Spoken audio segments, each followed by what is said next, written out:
নম্বর প্রশ্ন, মামুন সাহেব, আপনি আমার জানা মতে একজন গভর্নমেন্ট জব হোল্ডার। আপনি একজন চতুর্থ শ্রেণীর কর্মচারী। আপনার বেতন স্কেল ৮,০০০ টাকা। আপনার ছেলের যে এখানে পড়ান, এখানে মাসিক বেতন ৮,০০০ টাকা। এই যে গাড়িটা ব্যবহার করেন, ড্রাইভারের বেতন ১৫,০০০ টাকা। আনুষঙ্গিক তেল মোবিল দিয়ে আরো ১০,০০০ টাকা। তারপর গাড়িটা কিনতে টাকা লাগছে, ফ্ল্যাটও নিজে কিনছেন। আমার জানা মতো পূর্বাচলে আপনার একটি প্লটও আছে। তাহলে এত আয়ের উৎসটা কি? আর আজকে তোদের মতো ঘুষখোরের কারণে দেশটার এই পরিস্থিতি। কান্দর কান্দর হয় একজন ঘুষখোর। ওই মেয়ে কান ধরেন, কান ধর ধর বলছি।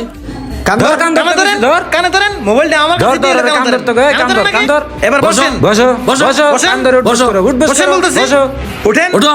বসেন ভয় বস না কেন ভয়? আবার উঠেন আবার বসেন আবার উঠেন বসেন আবার আবার ভয়?